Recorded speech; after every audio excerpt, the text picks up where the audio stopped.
السلام علیکم ویورز، ہم سیکنڈ لینگویج اردو کر رہے ہیں اور یہ نومبر 2012 کا پیپر ہے۔ اس کا کوڈ 3208 ہے۔ اس کا پارٹ 1 ہوتا ہے کہ جس میں آپ کو ایک مضمون لکھنا ہوتا ہے اور یہ 150 لفظوں پر مشتمل ہو اور اس کے کچھ پوائنٹس انہوں نے دیے ہوتے ہیں۔ اس پوائنٹس کو موضوع بنا کر آپ نے اس مضمون کو مکمل کرنا ہوتا ہے۔ اس پیپر میں آپ کو قومی اسپورٹس میگزین کی طرف سے مضمون نویسی کا مقابلہ، صحت مند طرز زندگی، مقابلے کی آخری تاریخ 1 جون 2012، بین الاقوامی مقابلے کے 2 ٹکٹ مفت۔ آپ نے مضمون نویسی کے مقابلے میں یہ اشتہار دیکھا اور پھر حصہ لینے کا فیصلہ کیا۔ اپنے مضمون میں درج ذیل باتیں شامل کریں۔ روزمرہ کے معمول میں ورزش کی اہمیت، ورزش کے علاوہ صحت مند رہنے کے لیے کیا کیا جا سکتا ہے، لوگوں کو ورزش کی طرف راغب کرنے کی تجاویز۔ عموماً ہم نے ویسے بھی جب بھی اپنا مضمون مکمل کرنا ہو تو آخری پیراگراف میں ہم اپنی تجویز بیان کرتے ہیں کہ معاملہ کس طرح کا ہونا چاہیے، اور پھر اب ان پوائنٹس کو لیتے ہوئے ہم نے مضمون لکھا ہے تو مضمون آپ کے سامنے رکھ دیتے ہیں۔ صحت مند دماغ،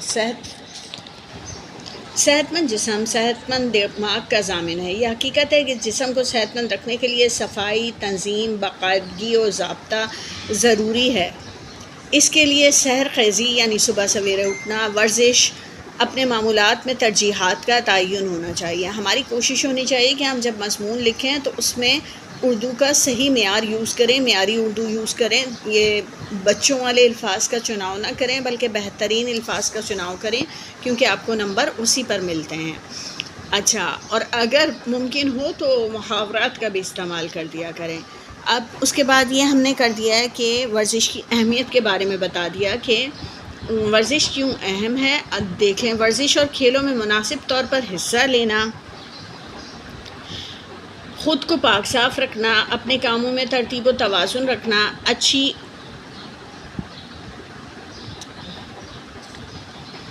اچھی سوچیں، مثبت طرز فکر، یہ جہاں مزاج کو شگفتہ و پرسکون رکھتا ہے وہاں بہت سی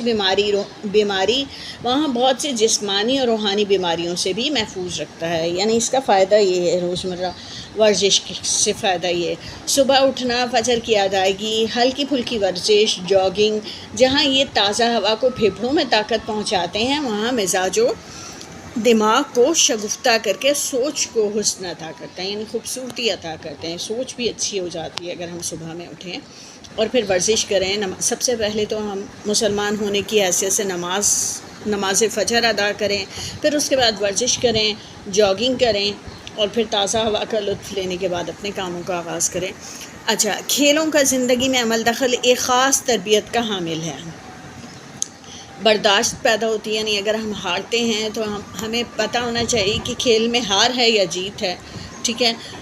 برداشت، ہار جیت کو مثبت انداز میں قبول کرنا، زندگی میں دوسروں کی جگہ کی اہمیت اور تمدن کا حصول، یہ انسان کو نفسیاتی اعتبار سے حادثے میں اپنے حواس قائم رکھ کر بہترین فراست کے ساتھ فیصلہ کرنے اور رد عمل کے اظہار کی تربیت دیتا ہے۔ یعنی یہ نہ ہو کہ آپ ہار جائیں تو آپ کا رد عمل بہت برا ہو، بلکہ آپ کو دوسروں کی خوشی میں بھی خوش ہونا ہوتا ہے، اپنے حواس پر قابو رکھتے ہوئے۔ نیز ذہنی اور جسمانی سستی کاہلی سے چھٹکارا پانے میں مددگار ہے۔ اگر ہماری نوجوان نسل ورزش، کھیلوں کے وقت دے اور ٹی وی اور ویڈیو گیمز سے جان چھڑا لے اور مثبت طور پر ٹیکنالوجی کا فائدہ اٹھائے تو جسمانی طور پر صحت مند تو ہوں گے، ذہنی اور روحانی طور پر یہ مضبوطی اسے دنیا میں جینے اور اندرونی اور بیرونی دشمنوں کو سمجھ کر ان کا مقابلہ و سدباب کرنے کی صلاحیت سے بھی مزین ہوگی۔ اللہ تعالیٰ میری نئی نسل کو بہترین فیصلے کرنے کی توفیق عطا فرمائے۔ یہاں پر آپ میری نئی نسل کی جگہ کہیں گے اللہ تعالیٰ ہمیں بہترین فیصلے کرنے کی توفیق عطا فرمائے۔ تو اب کرتے ہیں اس کا پارٹ 2۔ یہ لیٹر ہوتا ہے، رپورٹ یا لیٹر یا رپورٹ، ڈائلاگ یا اسپیچ نا۔ تو یہ ڈائلاگ ہمیں بتایا گیا ہے کہ آپ گھر میں انٹرنیٹ لگوانا چاہتے ہیں لیکن آپ کے والدین ناخوش ہیں، آپ ان کو راضی کرنے کی کوشش کرتے ہیں، تو اس صورت میں درپیش آنے والا مکالمہ لکھیے۔ تو بابا جان السلام علیکم۔ احمد کہتا ہے، یعنی آپ ایک نام کوئی بھی رکھ سکتے ہیں، احمد بابا جان السلام علیکم. بابا جان آگے سے کہتے ہیں وعلیکم السلام. یہ آپ کو زیادہ لمبے اور طویل نہیں لکھنے ہوتے، اس میں آپ ایک جملے میں ہی بات کرنے کی کوشش کریں، کیونکہ آپ کو یہاں پر مکالمے میں کوئی تقریر نہیں کرنی ہوتی کہ ایک ہی فرد مسلسل بولتا چلا جائے، بلکہ مناسب لفظوں پہ مشتمل چھوٹے چھوٹے جملوں میں بات کرنے کی کوشش کریں. کہیں کہیں آپ جملے کو طویل تھوڑا سا کر سکتے ہیں. احمد: مجھے آپ سے ایک اہم موضوع پر بات کرنی ہے، اگر آپ کے پاس تھوڑا وقت ہے تو پلیز میری بات سن لیں. بابا: ہاں بولو، ابھی دفتر جانے میں کچھ وقت ہے. احمد: بابا جان، میں آج کل تھوڑا سا یوں پریشان ہوں کہ میرے اسائنمنٹس کے لیے جن ویب سائٹ اور سرچ انجن سے مدد لی جا سکتی ہے ان تک رسائی کی میرے پاس سہولت نہیں ہے، لہٰذا میں اپنے کام کرنے، اپنے انداز اور ذہنی صلاحیتوں کے معیار کے مطابق اپنے کام کو اپنے انداز اور ذہنی صلاحیتوں کے معیار کے مطابق انجام نہیں دے پا رہا، جس سے میرے گریڈز متاثر ہو رہے ہیں. یعنی تم انٹرنیٹ لگوانا چاہتے ہو، یہ بابا نے کہا ہے. احمد: جی بابا بیٹا، یہ تو تم جانتے ہو کہ میری ہر کوشش تم لوگوں کو بہترین سہولیات فراہم کرنے کی ہوتی ہے. آج تک اگر میں نے انٹرنیٹ سے منع کیا ہے تو اس کی وجہ یہ ہے کہ عالیہ اور نبیل چھوٹے ہیں، صحیح غلط کی پہچان نہیں رکھتے، کمپیوٹر وہ بھی استعمال کریں گے، اور وقت سے پہلے اگر غلط ویب سائٹس ان کی رسائی میں آ گئیں تو یہ نری تباہی ہوگی. احمد: جی بابا، آپ بالکل صحیح فرما رہے ہیں، مگر بابا لیکن اب انٹرنیٹ تمہاری تعلیمی ضرورت بھی ہے، اور یہ میں بخوبی جانتا ہوں کہ تمہیں صحیح اور غلط کا اچھا ادراک ہے، لہٰذا تم سے مجھے کسی غلطی کی بھی امید نہیں. احمد: بابا، آپ کا یہ اعتماد میرے لیے سب سے بڑی طاقت ہے. بابا: لیکن چھوٹے بچوں پر اگر تم نظر رکھنے اور ذمہ داری لینے کا عہد کرو تو میں آج ہی انٹرنیٹ لگوا دیتا ہوں. بابا: وعدہ؟ یہ بہت بڑی ذمہ داری ہے، وعدہ تو میں نہیں کر سکتا، لیکن پوری کوشش کروں گا کہ ان پر جہاں گہری نظر رکھوں وہاں ان کے تعلیمی معمولات کو متعین کر کے ذاتی طور پر نگرانی کروں. دوسری اہم بات کہ کمپیوٹر ہم لاؤنج میں رکھیں گے جہاں وہ سب کے مرکز نگاہ رہیں، یعنی کہ سب کو پتہ ہو کہ اس کا کیا استعمال کیا جا رہا ہے. بہت ہو تو میں ابھی انٹرنیٹ کا انتظام کرنے کے لیے فون کر دیتا ہوں. بابا احمد: بابا جان، آپ کا بہت شکریہ، میرا بڑا مسئلہ حل ہو گیا. آپ نے گزشتہ چھٹیوں میں کسی رشتہ دار کی شادی کی تقریب میں شرکت کی تھی، اپنے ایک دوست کے نام خط لکھیں، اس تقریب کے تاثرات تفصیل سے بتائیں.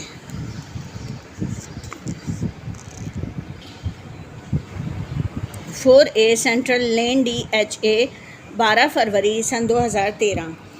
پیارے عادل، السلام علیکم. امید ہے کہ تم انشاءاللہ خیریت سے ہوگے. ہم سبھی خیریت سے ہیں. سب سے پہلے آپا کی شادی کی بہت مبارکباد. اللہ انہیں ہمیشہ خوش رکھے. جب تم نے ان کی شادی کا حال تحریر کیا تو مجھے اپنے خالہ زاد بھائی کی شادی کی تقریب یاد آئی. سوچا کہ تمہیں اس تقریب کا مفصل حال تحریر کروں تو تم بھی وہی خوشی محسوس کرو گے جو میں نے کی. علی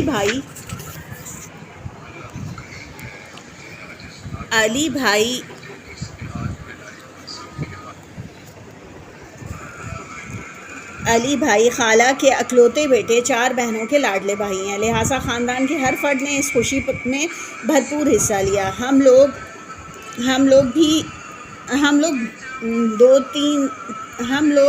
3-4 روز قبل خالہ کی طرف لاہور پہنچے.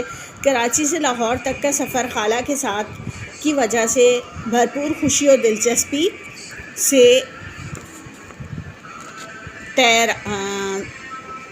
طے ہوا. ہمارے لاہور پہنچنے کے چند گھنٹوں بعد ہی فیصل آباد سے بڑی خالہ جان اور اسلام آباد سے دونوں ماموں بما اہل و عیال تشریف لے آئے. خالہ کے سسرال والے تقریباً سبھی لاہور میں ہیں. ان کی ایک نند دبئی سے آئی، لیکن وہ اپنے بڑے بھائی کے گھر پہنچی. رات کو خالہ نے ڈھولکی رکھی ہوئی تھی. دوپہر کے کھانے پر زبردست قسم کا انتظام تھا جس کے لیے خالہ نے بہت اچھے کک کو بلایا ہوا تھا.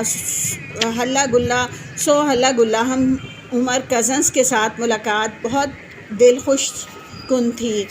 رات کو خالہ کے سسرال اور میں کے سب نے مل کر خوب ڈھولک بجائی، گانے گائے اور رات گئے وہ لوگ گئے. ہم نے کچھ دیر آرام کرنے کے لیے کمروں کا رخ کیا. اگلے روز مہندی تھی. لڑکیوں کی تیاری زبردست تھی. گانوں کی پریکٹس کی گئی. خالہ کا گھر گیندے کی لڑیوں، پیلے فرش سے سجا مہک رہا تھا۔ علی بھائی کو ان کے سسرالیوں اور گھر والوں نے مل کر مہندی لگائی، کچھ مہندی ان کے منہ پر بھی ملی۔ خیر اسی طرح ان کا نکاح بھی خیر و عافیت سے ہو گیا۔ اگلے روز شادی کی یہ تقریب خاصی دھواں دار رہی۔ دلہن بہت حسین لگ رہی تھی، رخصتی کے آنسوؤں میں ڈھلے منظر، خیر اگلے روز ولیمہ تھا، جو بہت فارمل فنکشن ہوتا ہے، لیکن اپنوں سے مسلسل ملاقاتوں کی خوشی ہم پر غالب تھی، خوشی ہر شے پر غالب تھی۔ وہ 2-1 روز مزید ٹھہر کر ہم اپنے اپنے گھروں کو حسین یادوں میں بسے لوٹے۔ آج بھی اس تقریب کی یاد خوشی اور سرشاری کا باعث بنتی ہے۔ امید ہے کہ تم ابھی تفصیل سے لطف اندوز ہوئے ہوگے۔ آنٹی انکل کو بہت مؤدبانہ سلام، آپ کی خوشیوں کے لیے بہت دعائیں۔ فقط والسلام، تمہارا دوست عباس۔ آج کل یہ سن 2013 کا خط ہے اور اب ای میل آتا ہے، تو یہ جو آپ فقط والسلام یا سلام دعا شروع میں کرتے ہیں وہ سب اب ای میل ہونے کی وجہ سے اس کا پیٹرن چینج ہو گیا ہے، ہم نے سب کچھ اپنے سیدھے ہاتھ کی طرف لکھنا ہے۔ تو اب ملتے ہیں نیکسٹ ویڈیو میں باقی کے پیپر کے ساتھ، جب تک کے لیے اللہ حافظ۔